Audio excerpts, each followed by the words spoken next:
दोस्तों स्वागत करता हूं आप सभी का मेरे यूट्यूब चैनल डी के जनरल स्टडीज़ में। दोस्तों आप सभी के लिए छात्रस अधीक्षक का यहां पर मैं जानकारी लेकर आया हूं। जी हां, जो एक खबर वायरल हो रही है कि व्यापम ने 100 से अधिक बहुत सारे अभ्यर्थियों को नंबर दिए हैं। तो चलिए इसको देखते हैं कितना सही है और यह स्थिति क्यों निर्मित हुई है, इस पर भी बात करेंगे। साथ ही साथ इसके लिए हम आगे क्या करेंगे वो भी मैं बताऊँगा, तो इसको जरूर वीडियो देखिएगा। चैनल में पहली बार आए चैनल को सब्सक्राइब जरूर कर लीजिए, साथ ही साथ बेल घंटे के जो ऑल बटन उसको भी प्रेस करना ना भूलिए। तो चलिए यहाँ पर जल्दी से वीडियो स्टार्ट करते हैं।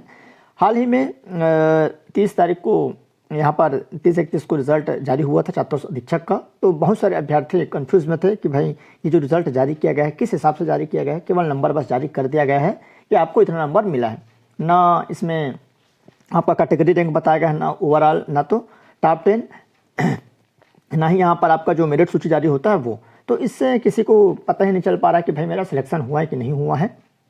इससे सीधा सीधा ये जाहिर होता है जो अभ्यर्थी उसमें कि भ्रम की स्थिति, डाउट होता है कि भाई ऐसा रिजल्ट क्यों जारी किया जाता है। बहुत सारे यहाँ पर लोग बोल रहे हैं कि व्यापम और चिप्स का अनुबंध खत्म हो गया है। सिंपल सी बात है, व्यापम चिप्स का अनुबंध खत्म हो रहा है या ना हो रहा है उससे मतलब नहीं। जब ये जारी किया जा सकता है, ये वाला जो रिजल्ट है, आपको यहाँ पर सब चीज़ बता दिया गया है, तो यहाँ पर ओवरऑल रैंक और कैटेगरी रैंक लिखने में क्या दिक्कत था भाई? बाकी सब चीज़ यहाँ पर दिखा दिया है, तो दो चीज़ लिखने में क्या समस्या था, कोई दिक्कत था क्या?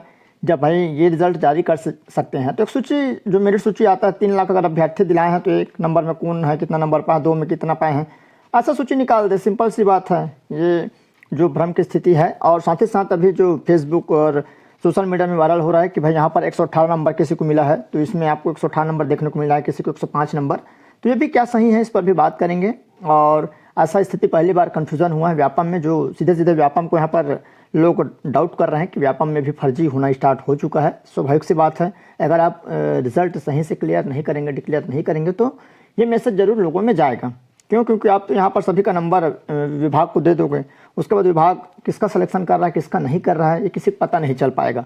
तो इससे 100% फर्जी होने की संभावना बढ़ जाती है। तो ऐसा बिल्कुल नहीं होना चाहिए।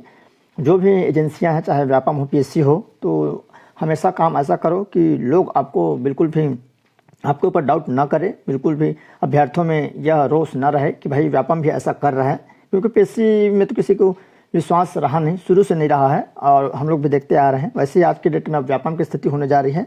तो व्यापम में जो भी अधिकारी बैठे हैं उनको जरूर ये चीज़ से सबक लेनी चाहिए। इससे पहले क्लियर रहता था, हमेशा टॉप 10 लिस्ट जारी होता था, कैटेगरी रैंक होता था, ओवरऑल रैंक होता था, तो ये सब। तो चलिए जल्दी से यहाँ पर देखते हैं। हॉस्टल वार्डन परीक्षा हुआ है, तो भास्कर के पास फर्जी व असली मार्कशीट, अधिकारियों ने पुष्टि की है।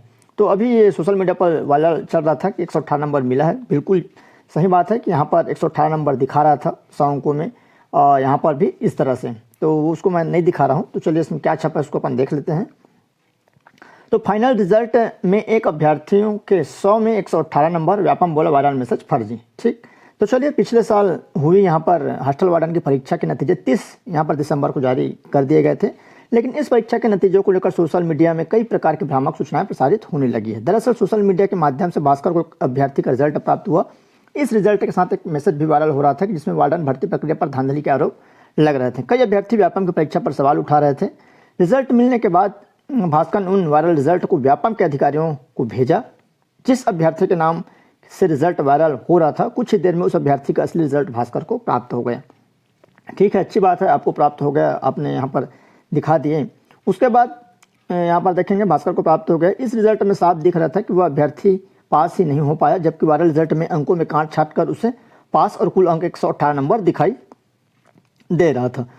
गौरतलब है कि यह परीक्षा 15 सितंबर को आयोजित की गई थी। अक्टूबर में मॉडल आंसर भी जारी कर दिए गए थे, लेकिन चिप्स और व्यापम के बीच अनुभव समाप्त होने समेत अन्य कारणों से रिजल्ट जारी नहीं हो पा रहा था।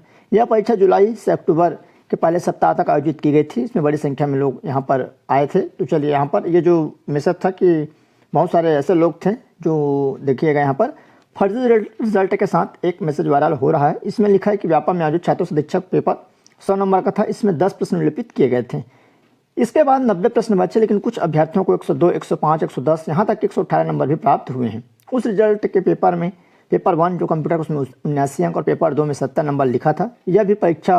यह भी अभ्यर्थियों को रास नहीं आ रहा था। अभ्यर्थियों को रिजल्ट सार्वजनिक न करने की जो बात कर रहे थे, इन विषयों को लेकर व्यापम के अधिकारियों से चर्चा के बाद ये सब साफ हो चुका है। तो चलिए अभ्यर्थियों के जो सवाल हैं, जितने भी अभ्यर्थी हैं, उन पर क्या यहाँ पर दिक्कतें आ रही हैं, और निश्चित ही क्योंकि यह जो हॉस्टल वार्डन का जो एग्ज़ाम है बहुत ही टॉप लेवल का एग्ज़ाम था। लोग इसके लिए तत्पर थे कि छात्रों से शिक्षक बनना है, तो इसलिए इसको ज़्यादा ध्यान दिया जा रहा है। यहाँ पर अभ्यर्थियों के सवाल के अधिकारियों को क्या जवाब था? अभ्यर्थियों को कहना था कि इस परीक्षा में धांधली हो रही है। उत्तर परीक्षा में कोई धांधली नहीं हुई है। अभ्यर्थियों को अधिकतम यहाँ पर 86 अंक मिले। तो जो टॉपर है उसको कितना अंक मिला है? 86 नंबर। तो यहाँ पर जो टॉप 1 है उसको 86 मिला है, तो उससे ज़्यादा किसी को नहीं मिला है। कितने में? यहाँ पर 100 में। बट जो मिला है तो किस हिसाब से मिला, चलिए उसको भी देख लेते हैं। वायरल जो हो रहा है पेपर जिसमें 118 नंबर मिले हैं, इस रिजल्ट को चेक कराया गया है, उसे 90 में 9 नंबर मिले हैं। रिजल्ट इस बार रैंक वाइज सार्वजनिक नहीं किया, उसकी भी प्रक्रिया चल रही है, कुछ तकनीकी कारण से भी नहीं हुआ है। तो इसमें कोई तकनीकी कारण नहीं है, मेरे हिसाब से तकनीकी कारण वाले कोई बातें ही नहीं है भाई। इसमें जब ये रिजल्ट आप जारी कर सकते हैं तो इस में आपको 2 लाइन जोड़ने में क्या दिक्कत था कि आपका जो ओवरऑल रैंक है, 7 कैटेगरी रैंक है, वो तो भाई चेक करने के बाद आप तो देखे ही होंगे। अब इतना हड़बड़ी में आपको अगर जारी ही करना था तो ऐसे भ्रामक रिजल्ट जारी बिल्कुल नहीं किया जाना चाहिए, जिससे लोगों में भ्रम की स्थिति पैदा हो, आपको लोग गलत ठहराएं, गलत समझें। तो चलिए ये यहाँ तक की बात था। तो कुछ दिन में प्रक्रिया चल रही है, तो इसके कहने से आप ना जाइएगा, आपको कुछ ना कुछ यहाँ पर आवेदन देना पड़ेगा। आगे मैं बताऊँगा कि आवेदन कैसे देना है। मतलब सिंपल है, तो आपको आवेदन जो देना है दीजिए कि ये सभी चीज़ हमको चाहिए करके। उसके बाद प्रश्न विलोपित करने पर भी उठे सवाल। पहली बार ऐसा स्थिति है कि 10 प्रश्न 100 में 10 प्रश्न 100 में डिलीट होना इतनी बड़ी लापरवाही है। मानकर चलिए जो पेपर सेलेक्ट किए हैं उनकी सीधी यहाँ पर गर्ज मैदान रवैया था, और जो उसको मानना चाहिए, ऐसा कभी नहीं होना चाहिए कि 10 प्रश्न आप डिलीट कर रहे हैं। 100 क्वेश्चन में आप 10 गलत सिलेक्ट कर रहे हैं। सोचो कितनी तकलीफ दुविधा की बात है। तो यहाँ पर छात्रों से अधीक्षक भर्ती में परीक्षा में व्यापम ने 100 में 10 सवाल विलोपित कर दिए।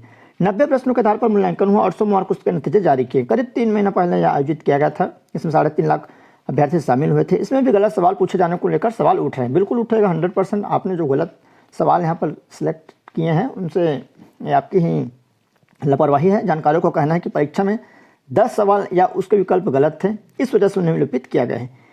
इसमें विषयवार तैयारी करने वाले छात्रों को नुकसान है, क्योंकि सही और गलत के बजाय सभी को समान अंक दिए हैं। तो बिल्कुल एकदम सत्य बात है। मानकर चलिए 10 प्रश्न आपने डिलीट किए हैं।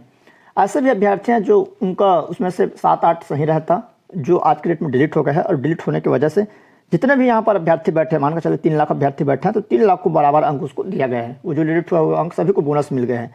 तो इससे बहुत मतलब ऊपर नीचे होने की संभावना रहती है। बहुत सारे अभ्यर्थियों को सही रहता है, बहुत सारे अभ्यर्थियों को प्रश्न बनाते गलत होता तो नीचे आता, ऊपर आता। मतलब आज के डेट में किसी दूसरे की नौकरी भी लग सकती थी, वो नीचे हो गए उन क्वेश्चनों के नाम से। तो इसको जरूर आपको ध्यान रखना चाहिए। 1-2 प्रश्न डिलीट होता है तो कोई दिक्कत की बात नहीं है। इतने प्रश्न अगर आपसे डिलीट हो रहे हैं, वो भी व्यापम में इतने अधिकारी बैठे हैं और इस तरह से कर रहे हैं, लापरवाही कर रहे हैं, तो ये बिल्कुल ही अच्छी बात नहीं है। तो इसको जरूर आप ध्यान रखिए। और व्यापम में इसके लिए भी आवेदन बिल्कुल दीजिए कि आप ऑथेंटिक क्वेश्चन सिलेक्ट करिए। डिलीट बिल्कुल नहीं होना चाहिए। आंसर बदलाव होता है, समझ में आता है। आंसर में पहली बार में चलो गलत आंसर ले लीजिए, सेकेंड बार में उसको सुधार कर दिया गया है, बट डिलीट हो रहा है, मतलब ये अच्छी बात नहीं है। सीधा लापरवाही है। अगर जिम्मेदाराना रवैया आपका यहाँ पर दिखता है तो आगे आपको क्या करना है उसको भी देख लेते हैं। टोटल 300 पद था और दिव्यांग का इसमें कोई पद नहीं था। तो व्यापम में आप जाकर जरूर आवेदन दीजिए। जो भी अभ्यर्थी जिसका 70 आ रहा है, 60 आ रहा है और जो आसपास रहते हैं, उसको आप एक रिसीव लीजिए। और इसमें व्यापम के द्वारा क्या क्या आपको बोलना है आप आवेदन में, तो सबसे पहले आप टॉप 10 लिस्ट जारी करना, ये जरूर लिखिए। आप सीरियल से बना लीजिए आवेदन के थ्रू, ये प्रति जो नियंत्रक है वहाँ का, व्यापम का, उसके हिसाब से। तो टॉप 10 लिस्ट हर एग्जाम में जारी करें, केवल छात्रों से अधीक्षक का नहीं, ऐसा नहीं है। जो भी एग्जाम आप कंडक्ट कराना है सभी का टॉप 10 लिस्ट जारी होना चाहिए, ताकि हमको भी पता चले कि टॉपर को कितना मिला है। और जो टॉप 10 में उसको सभी अभ्यर्थियों का ऑल ओवर रैंक उसमें रहना चाहिए, 1 से लेकर जितने भी अभ्यर्थी उसमें एग्जाम दिलाए हैं।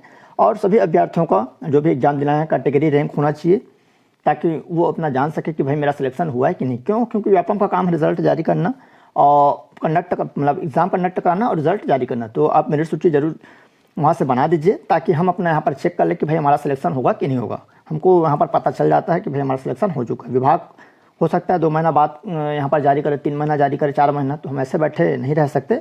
उसके बाद चौथा, मेरिट सूची जरूर जारी करे कि भाई मेरिट सूची यहाँ पर कितना मतलब लोग इसमें फॉर्म मतलब एग्ज़ाम दिलाए थे, और 1 नंबर से लेके आप मेरिट सूची डाल दीजिए जितने अभ्यर्थियों का यहाँ पर जो एग्जाम में बैठे थे, तो उससे क्लियर हो जाएगा। सिंपल सी बात है, आपको कुछ करने की आवश्यकता नहीं है। मेरिट सूची बनाना कोई बहुत बड़ी बात नहीं है। जब उतना आप रिजल्ट जारी कर सकते हैं तो मेरिट सूची भी बनाया जा सकता है। चिप्स की ज़रूरत मेरे हिसाब से वहाँ पर ज़्यादा पड़ती है जहाँ पोर्टल बनता है फॉर्म भरने के लिए, कि इसका यहाँ से यहाँ तक जो पोर्टल होता है वो इम्पोर्टेंट रहता है। बाकी आप जो वेबसाइट है आपका वो तो बना बुनाया है, आपको यहाँ पर वेबसाइट अपने अपलोड करना है।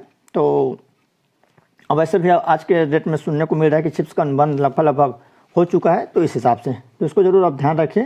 और कुछ मेरे से छूट गया होगा तो आप ज़रूर जाकर व्यापम में आवेदन कीजिए कि